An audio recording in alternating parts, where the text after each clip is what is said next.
sus manos y sus pies y reflejar su imagen. Registra Lucas, que es uno de los evangelios que relatan sobre la vida de oración. Y aquí en Lucas 11 habla de Jesús y la oración. Entonces 11:5 dice,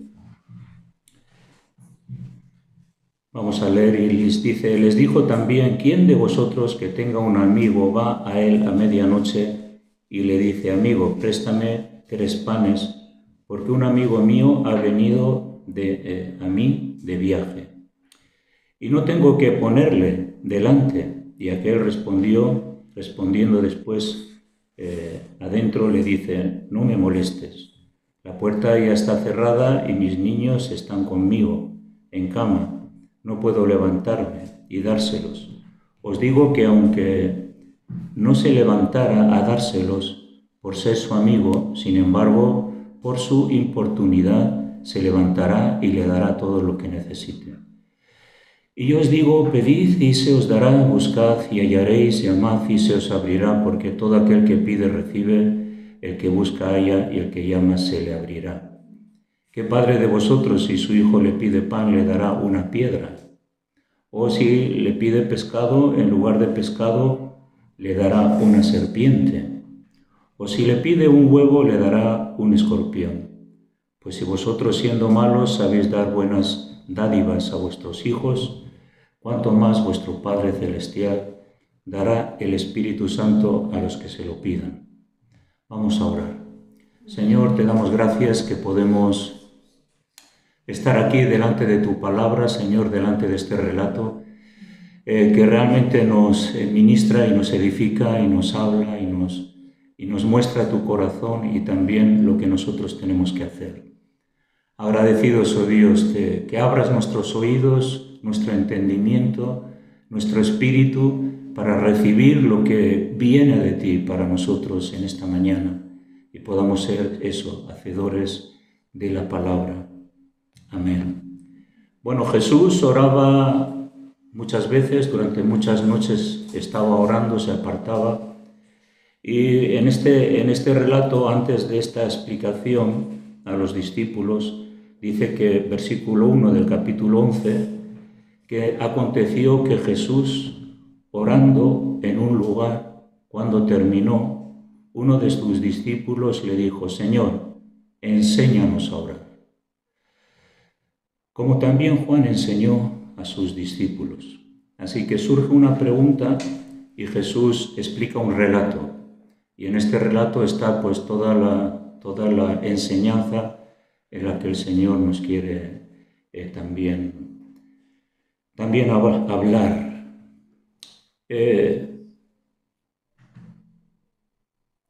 Vemos que había, por parte de esta persona que pedía para su invitado, que había importunidad, y que gracias a esa importunidad, entonces la persona persistió y le dio lo que le pedía, ¿no?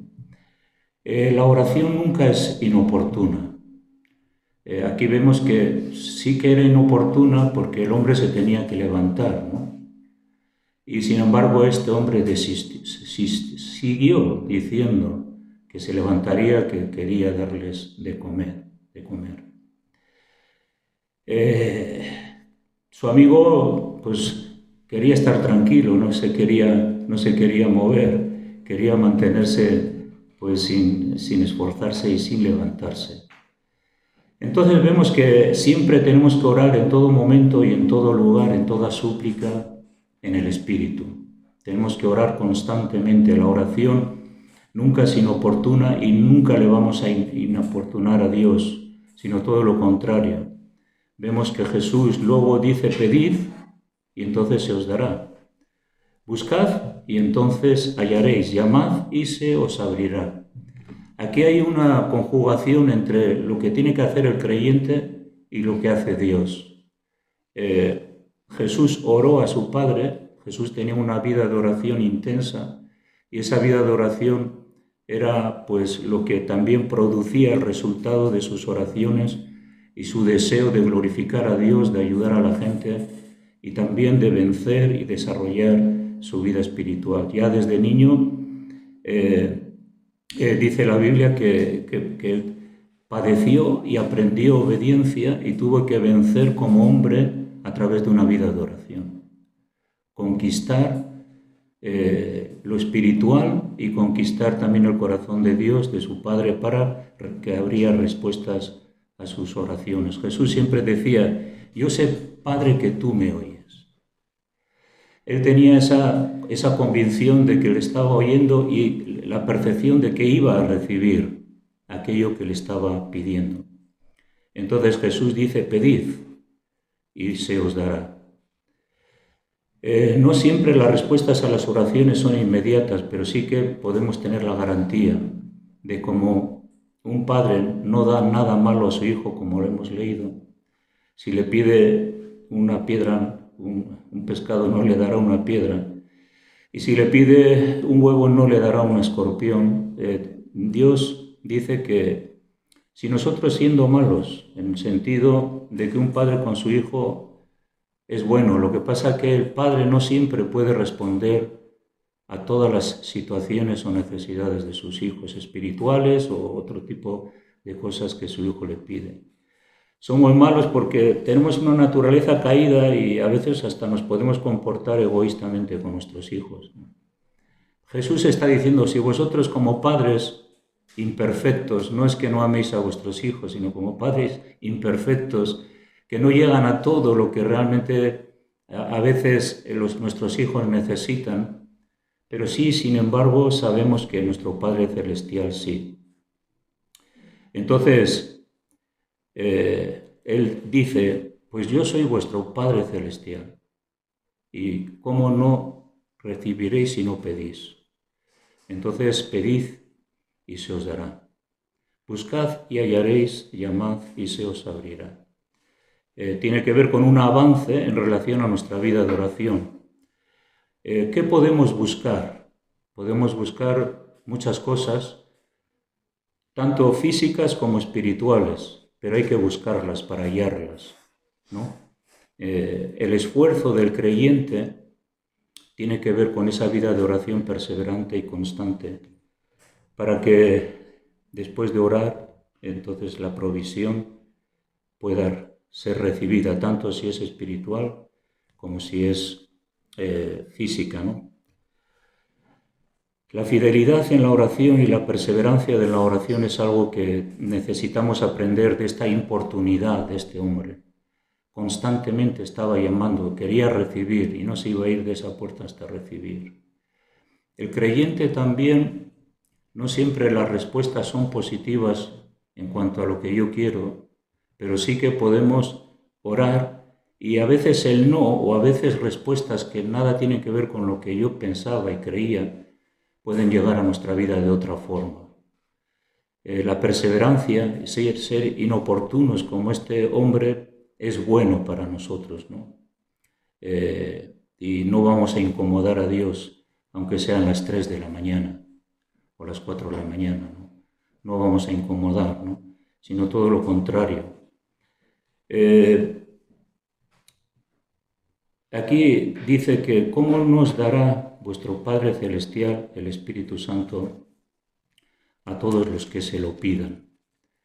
Las peticiones no solamente tienen que ver con nuestra vida o necesidad física, en este caso, cosas prácticas, dirección, otro tipo de cosas, sino también con lo espiritual.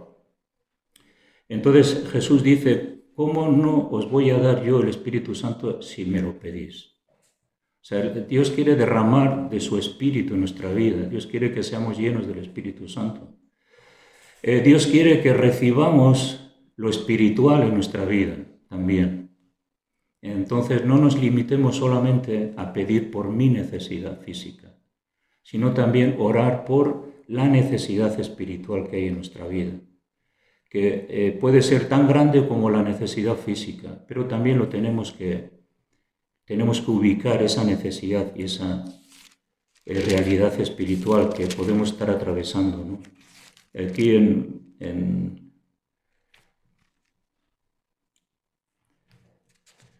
aquí también en Lucas 12, 22, es uno de los pasajes que conocemos, pero nos viene bien leerlo.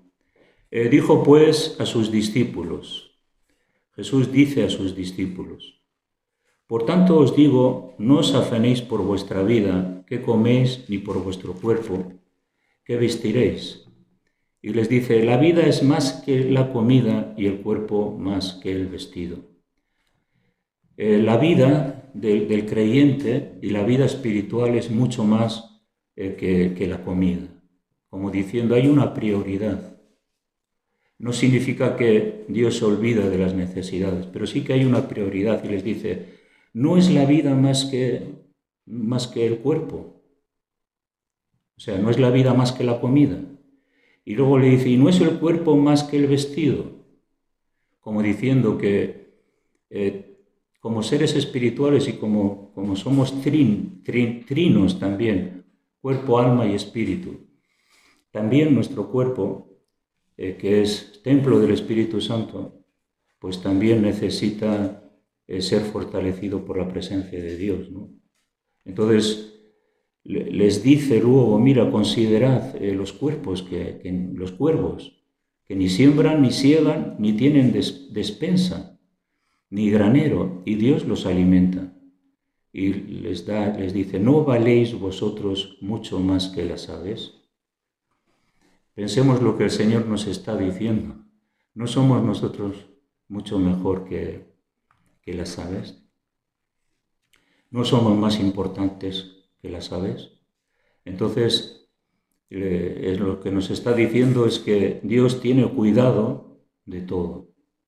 ¿Y quién de vosotros podrá con afanarse añadir a su estatura un codo? Hay cosas que no podemos promover y no podemos hacer en nuestra vida.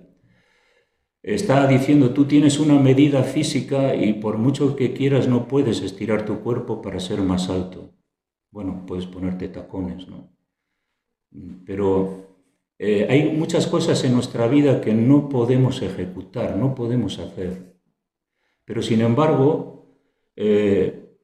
está diciendo, ¿no?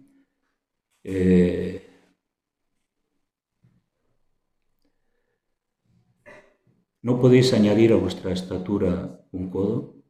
Pues si no podéis ni aún lo que es menos, y es cierto que a veces lo que es menos no tenemos el poder de ejecutar absolutamente nada. Si respiramos es por su gracia. Y si vivimos, la vida que tenemos nos lo ha dado Dios. Él la da y Él la quita. Y la vida que tenemos es una vida sagrada. Y somos personas con tremendo valor para Dios, que es nuestro Padre Celestial. Y no podemos cambiar absolutamente nada en nosotros. Pero sin embargo, lo que el Señor está diciendo aquí, y les dice, considerad los lirios, que no cómo crecen, no trabajan ni hilan, mas digo que ni aun Salomón, con toda su gloria, se vistió como uno de ellos. Y si así viste Dios la hierba que hoy está en el campo y mañana es echada al horno, ¿cuánto más vosotros, hombres de poca fe? Fijaros que el periodo de flores que son súper bonitas, el periodo de los frutos de los árboles, son pues muchos caducos y el tiempo es corto y así se van. La hierba hermosa, preciosa, también se marchita y es echada luego en el fuego, ¿no? Y está diciendo, y si vosotros sois personas de valor, personas con una identidad divina, que yo soy vuestro Padre, personas eternas, personas que no caducan, que van hacia una ciudadanía celestial, ¿cómo no yo os voy a cuidar a vosotros? Si estoy cuidando el universo, ¿no? Vosotros pues no os preocupéis por lo que habéis de comer, ni lo que habéis de beber, ni estéis ansiosa inquietud. porque todas estas cosas buscan las gentes del mundo. Pero vuestro Padre sabe que tenéis necesidad de estas cosas. Mas buscad primeramente el reino de Dios y todas estas cosas os serán añadidas. Aquí hay una parte en la que Dios suplirá las necesidades físicas, pero este versículo 31 dice, buscar el reino de Dios. Y aquí está el tema de la oración en relación a nuestra vida espiritual. Que la oración tiene que ver, la intercesión y la búsqueda de Dios tiene que ver con una vida de oración enfocándose también a lo espiritual. Y eso es lo que el Señor está enseñando. En Mateo 6, capítulo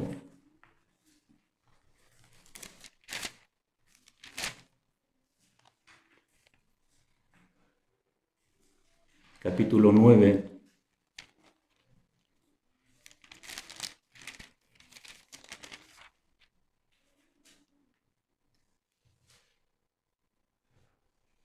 Lucas 6, versículo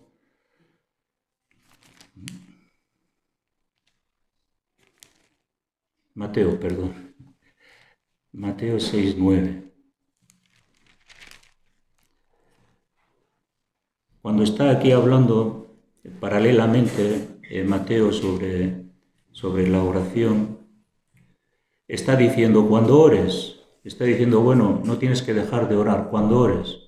¿Qué tenemos que hacer cuando oramos? Dice, no seas como los hipócritas, porque ellos aman el orar en pie en las sinagogas y en las esquinas de las calles para ser vistos de los hombres. De cierto os digo que ya tienen su recompensa. Mas tú cuando ores, entra en tu aposento y cerrada la puerta, ora a tu Padre que está en secreto. Nuestro Padre Celestial está en secreto. Es el lugar secreto, el lugar donde tenemos que buscar a Dios y clamar a Él en relación a nuestra vida espiritual. Y tu Padre que ve en lo secreto te recompensará en público. Y orando no uses de vanas repeticiones como los gentiles que piensan que por su palabrería serán oídos. Las repeticiones y la palabrería no es algo que sea muy útil en la vida de oración cuando no hay un sentido espiritual y un enfoque en Dios, ¿no? Entonces, las vanas repeticiones, podemos orar lo mismo con sentido y con fe, pero podemos orar lo mismo solamente como vana repetición sin buscar el sentido espiritual a lo que yo estoy diciendo, ¿no? O la palabrería. Jesús en el anterior relato les dice hombres de poca fe. Y la fe es algo que es importante para acercarse a Dios, pero no es una fe estática, insensible, en la que tu fe no siente ni es algo que tiene que ver también con el corazón.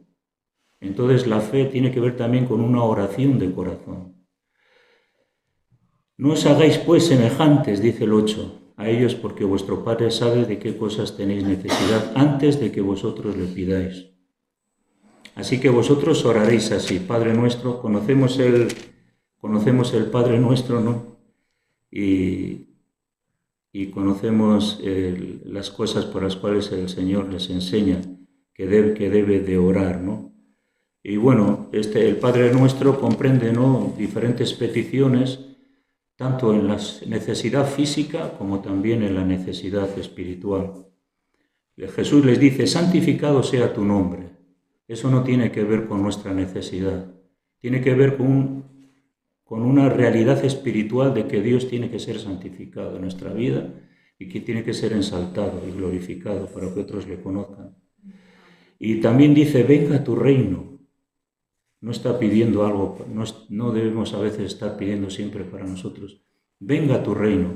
Y ahí hay un bloque, no es que esta oración la tenemos que repetir y es corta y no, porque cada elemento de por ejemplo, santificado sea tu nombre, o venga a nosotros tu reino, tiene que ver con una serie de factores de oración.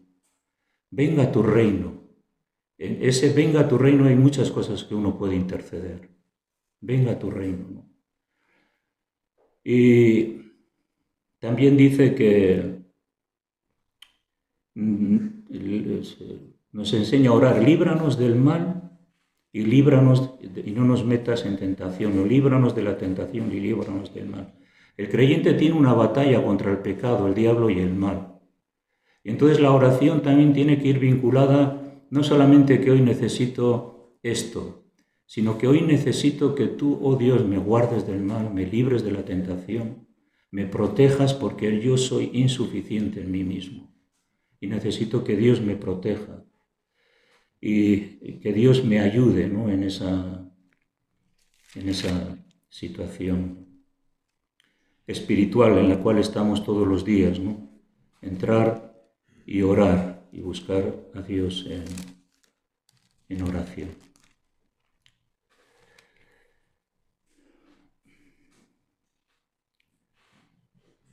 Vamos a leer en una historia también. Si os acordáis de la parábola de la viuda y el juez injusto, es una parábola que está en Lucas capítulo 18, que también tiene una representación de esa vida de intercesión no constante de nuestra vida. Lucas 18 dice, otra vez, Jesús enseñó mucho sobre la oración, pero él también fue un ejemplo, porque los discípulos sabían que en muchas ocasiones no estaba, pero estaba orando. Y es lo que ellos sabían, identificaban la vida de oración de Jesús con resultados en su propia vida personal. Y las cosas no vienen a nuestra vida sin hacer nada, sin motivarnos en la vida de oración. Tenemos que desearlo, tenemos que desear recibir, porque ese que era inoportuno quería recibir, ¿no? Nosotros tenemos que ser inoportunos, queremos recibir de Dios, lo necesitamos, y por eso tenemos que perseverar en oración. También les refirió Jesús una parábola sobre la necesidad de orar siempre, no algunas veces, no una semana sí y otra no, sino de orar siempre y no desmayar. No desmayar significa que dejo de orar.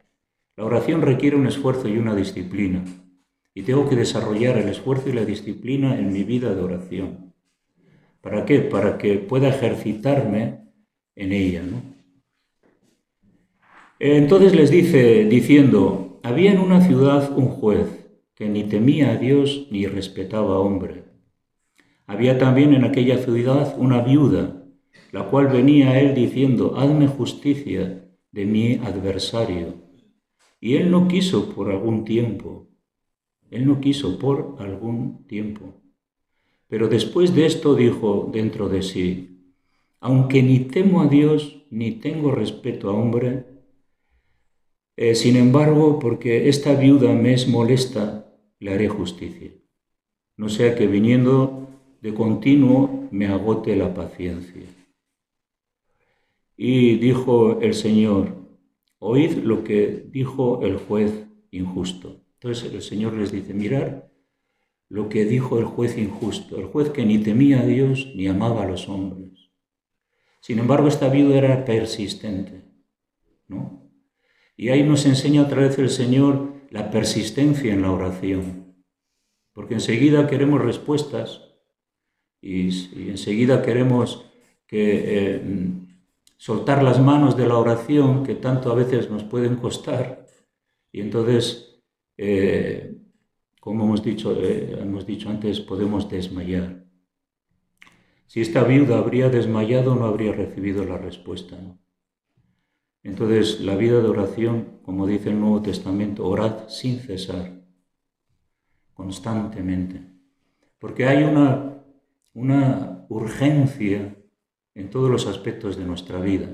Y la Biblia enseña que orar es velar para no entrar en tentación. Así que vencer la tentación, vencer nuestras propias tendencias carnales, vencer al mundo con todas sus insinuaciones, tiene que ver con la oración, ¿no? Orar sin cesar.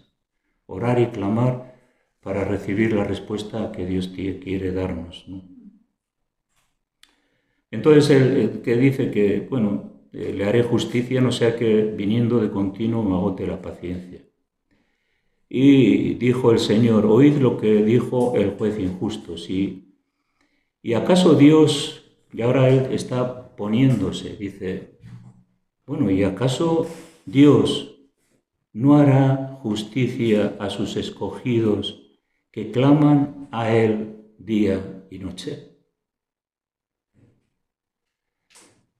O sea que este juez injusto fue vencido por la viuda. Y algo cambió en él. Lo que está diciendo es que la oración cambia las cosas más difíciles, más complejas, las situaciones menos sospechosas que puedan cambiar. Sin embargo, el Señor dice que sí, pueden cambiar, porque yo, dice el Señor, ¿no?, haré justicia a los escogidos, a ti y a mí, que claman a Él día y noche. ¿Y se tardará en responderles? Está diciendo, bueno, este juez tardó en responderle a la viuda. Y Dios dice, bueno, pero yo, ¿penséis que tardaré en responderos? Está diciendo que para Él es más fácil responder en el momento adecuado. Dios es el Dios que va a responder a nuestras oraciones. Y el Señor nos dice, yo estoy ahí atento a tus oraciones, ¿no? Y se tardará en responderle. Y Jesús dice, os digo que pronto les hará justicia, pero cuando venga el Hijo del Hombre hallará fe en la tierra.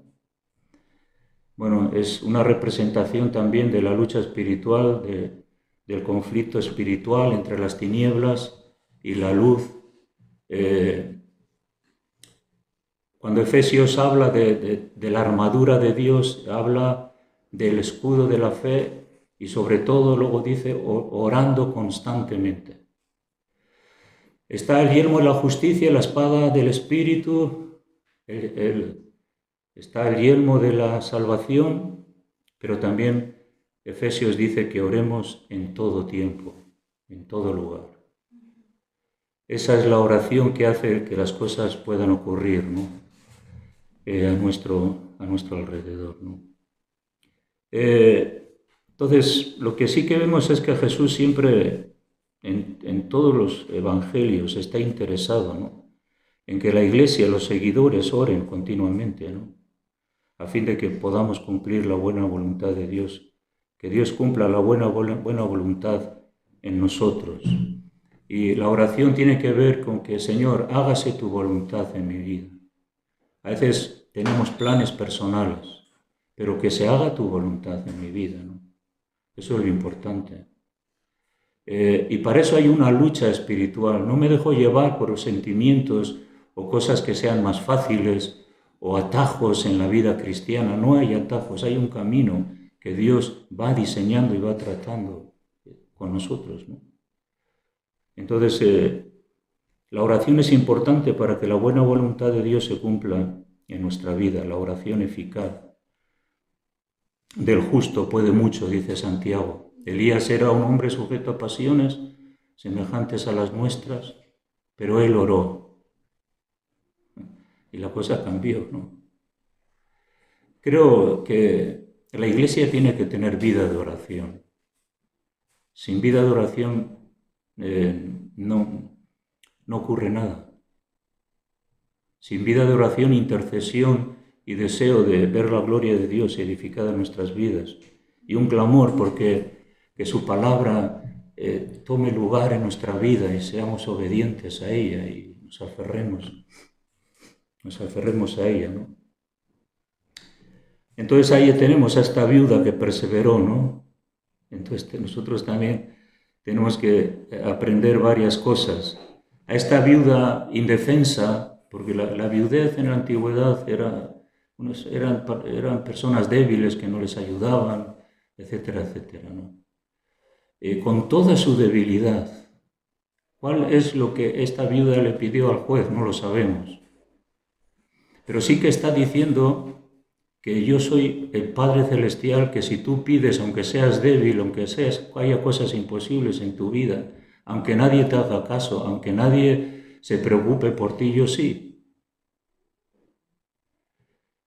Y la debilidad en nosotros también debe de hacer clamar a Dios para que seamos fortalecidos en Él y podamos seguir con el camino. Hay cosas importantes en nuestra vida. Yo creo que Dios es el Dios que va a hacer justicia con nosotros. Hay muchas personas que, no, el otro día hablamos del perdón, no podemos ser jueces de los demás ni condenar a los demás. Hay que perdonar, pero a la vez también nos damos cuenta que no podemos ignorar las cosas injustas a veces que hacen en nuestra vida, ¿no? No podemos ignorar eso. Y tampoco vamos a tener esa confianza de los que nos traicionaron, nos hicieron daño en el pasado, de tener esa misma confianza que tuvimos antes de que nos ofendieran o nos juzgaran. Las cosas pueden cambiar y yo sé que cuando nosotros perdonamos las cosas pueden cambiar, pero que también los demás tienen que reconocer sus errores. Y la Biblia dice que en cuanto dependa de vosotros, estad en paz con todos los hombres. Pero hay personas que no están en paz. Tú puedes estar en paz con ellos, pero sin embargo hay personas que hablan mal de ti, que distorsionan la realidad, que se confunden muchas cosas. Pero yo te quiero decir una cosa, Dios es el juez justo. ¿Y quién te va a hacer justicia? Dios. Él es el que nos va a hacer justicia. Entonces, nosotros tenemos que confiar que Dios nos hará justicia si nosotros clamamos a Él y nos mantenemos como tenemos que mantenernos, ¿no? Esta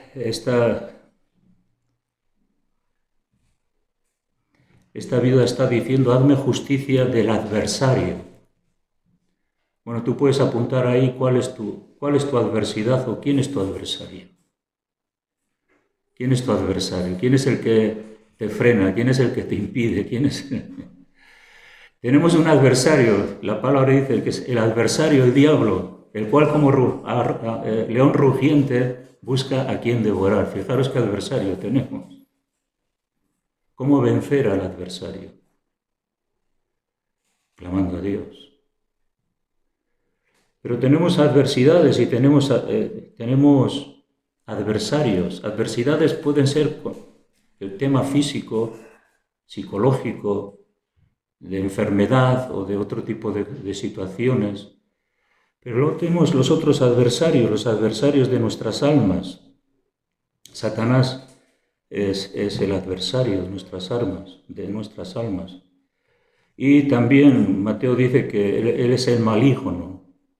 ¿El qué? El que nos acusa. Él es el acusador de todos los hermanos. Y a veces tenemos el adversario que nos acusa. Qué poco eres, siempre caes en lo mismo, nunca vas a vencer, nadie te quiere, qué solo estás. Y si no, la duda, siembra la duda, el temor. El adversario que quiere que nos creamos cosas que no son. Y él es el manipulador, él es padre de mentira y de lo suyo habla, es mentiroso. Nunca puede decir ciertas verdades, pero detrás a veces están las mentiras. Y necesitamos en oración despejar al adversario y poder mirar con nuestros ojos espirituales a un Padre lleno de amor y de misericordia que responde y cuida de nuestra vida. Y eso es lo que tenemos que hacer. Clamar a Dios y clamar con fe y esperar en Él. Todos tenemos retos y todos tenemos desafíos y lo que el Señor quiere es que nosotros no dejemos nunca la vida de oración. No dejemos nunca la vida de oración. Hay que orar sí o sí, constantemente, tengas ganas o no. Ponerte en el altar y esperar que Dios te hable y te edifique y te fortalezca, ¿no? Así que las oraciones tienen que ser dirigidas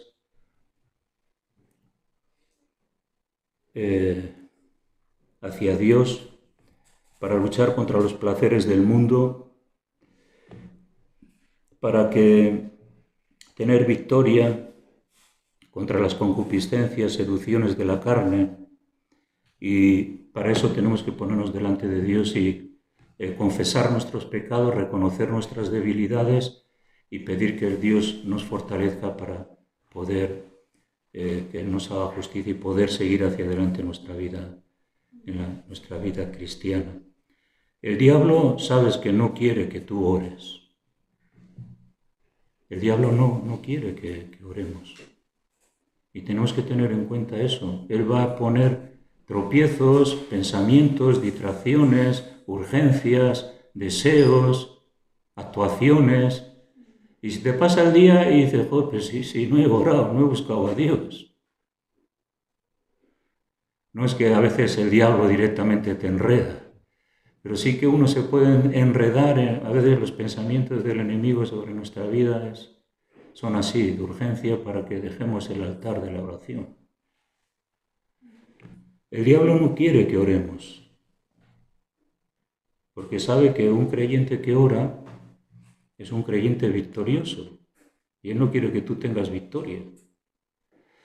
Y por lo tanto tenemos que entender que tenemos que orar, la necesidad de orar siempre. Dice aquí Jesús, yo quiero que vosotros sepáis la necesidad que tenéis de orar siempre y que no desmayéis. Ese es el corazón de nuestro Padre Celestial. Y en la oración saber que Él va a respondernos, que Él no es un juez injusto, sino que Él es alguien que está pronto, como dice aquí, yo no voy a tardar, pronto te escucharé, pronto te responderé. Y no tenemos por qué estar ansiosos, porque sabemos que la respuesta de Dios viene en el momento oportuno.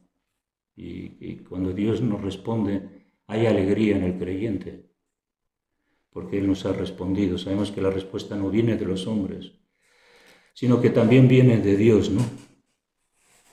Hay algo aquí que siempre me llama la atención en esto, es el versículo 8 de Lucas 18, cuando dice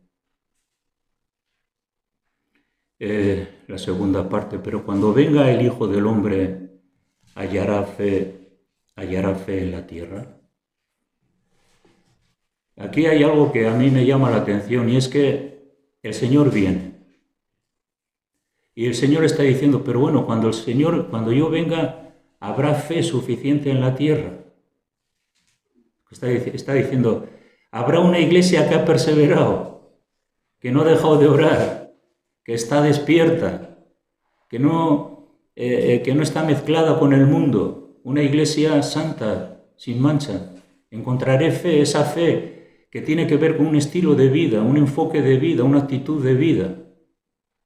Y Jesús dice, bueno, yo cuando venga hallaré fe en la tierra, porque claro, algunos decían que el Señor ya no viene, que sus promesas las tienen algunos por tardanza. El Señor no viene, comamos y bebamos que mañana moriremos.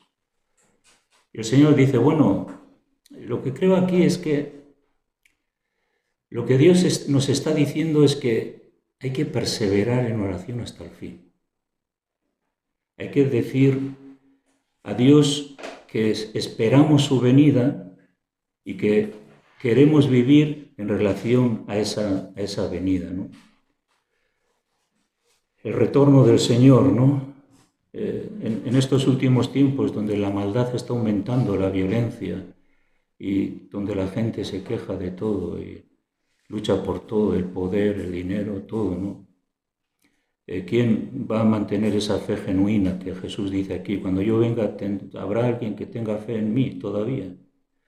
La gran tribulación, la tribulación y todo lo que tiene que ver con la época, ¿no?, de la historia en la que estamos viviendo momentos de mucha oscuridad. Tenemos que perseverar firmes en oración.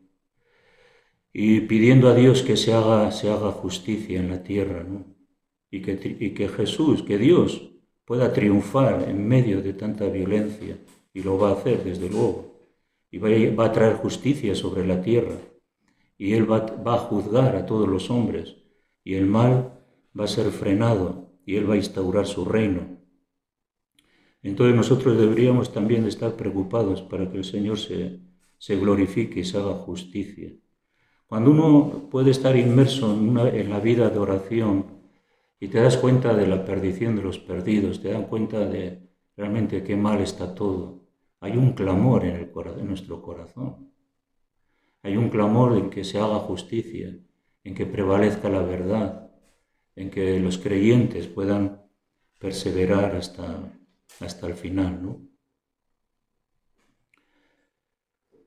Entonces tenemos que estar preocupados y estar despiertos espiritualmente y viviendo pues cerca del Señor. Amén. Así que es una invitación a Jesús a estar más tiempo en oración, buscándole, apartarse y decir, como hemos leído antes, entra en el lugar secreto y cierra la puerta. Una de las cosas en la vida de oración es que hay tantas voces y hay tantas insinuaciones que si tú no cierras la puerta a todo eso, entran a tu vida de oración. Y cuando sales de tu vida de oración dices, pues, no sé si he orado o he estado pensando en otras cosas y en mis problemas. Y necesitamos despejar nuestra mente con la ayuda del Señor y centrarnos para poder orar en lo secreto. Cerrar la puerta a todas las insinuaciones, a todo lo que a veces llaman como cosas urgentes, pero que a veces pueden esperar. Hay muchas cosas que pueden esperar, pero lo que no podemos es dejar de orar. Déjanos ver.